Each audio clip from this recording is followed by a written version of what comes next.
और इस वक्त मेरे साथ मनीष कश्यप मौजूद कर लिया है, लेकिन पहले वीडियो में बता उनके नाम के सामने उसके बाद नेता बीजेपी लिखा जाएगा, क्योंकि उन्होंने सबसे बड़ी पार्टी को अब ज्वाइन कर लिया है। दिल्ली में मनोज तिवारी, संजय मयूख के मार्गदर्शन में मनीष कश्यप ने दिल्ली बीजेपी ऑफिस में दिल्ली का दामन थाम लिया है और बीजेपी का ये जो रंग है अब उन पर चढ़ गया है।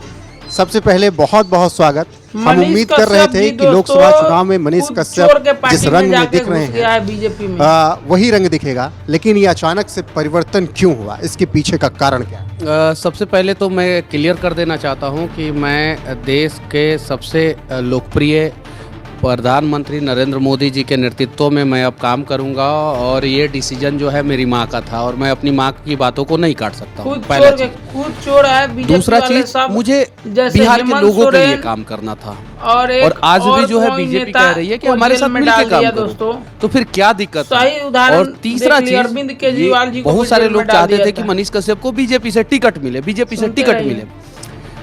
बीजेपी से टिकट मुझे नहीं मिला, मैं चुनावी मैदान में आया।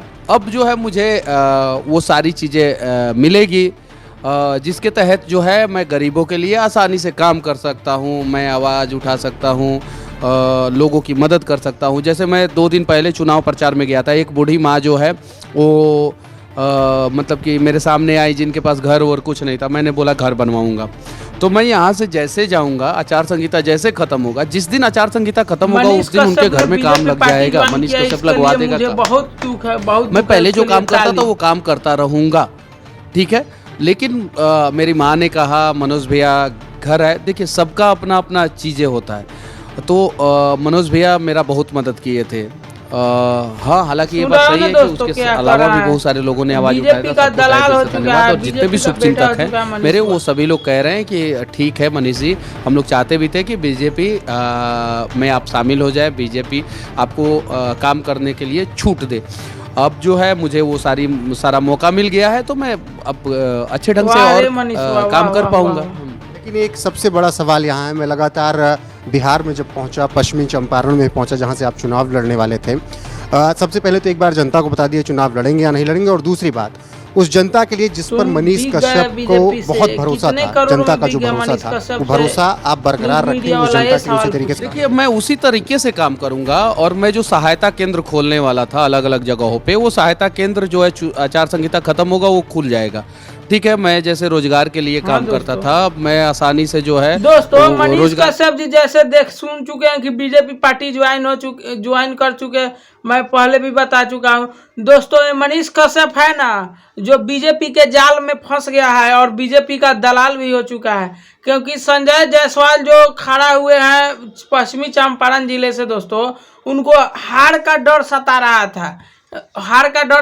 था, क्योंकि मनीष कश्यप का पॉपुलैरिटी धीरे धीरे इतना बढ़ चुका था कि वो सांसद में खड़ा होते तो निर्दलीय जीत जाते, जिसके डर से मनीष कश्यप के डर से मनोज तिवारी जी ने बीजेपी पार्टी उनको ज्वाइन करा दिया। लेकिन मनीष कश्यप जी को ज्वाइन नहीं करना चाहिए, क्योंकि बीजेपी एक बार जीत जाएगा ना, जैसे अरविंद केजरीवाल जी को जेल में डाल दिया है और हेमंत सोरेन जैसे झारखंड के मुख्यमंत्री को जेल में डाला ना, वैसे मनीषों को जेल में पकड़ के क्या करेगा, डाल देगा। जैसे एनएसए के केस में मनीष कश्यप जी जेल में गए थे ना दोस्तों, तमिलनाडु वाला में तेजस्वी ने इसको फड़फड़ा के बंद करवा दिया था जेल में, वैसे ही ये भी जेल में फड़फड़ा के बंद होगा। क्या कि बीजेपी की किसी को सागा नहीं तो किसी को ठागा नहीं। जैसे शिवराज सिंह चौहान एक भ्रष्ट मंत्री होके जाके उसमें मिले, जितना भ्रष्ट नेता है सब बीजेपी में है दोस्तों।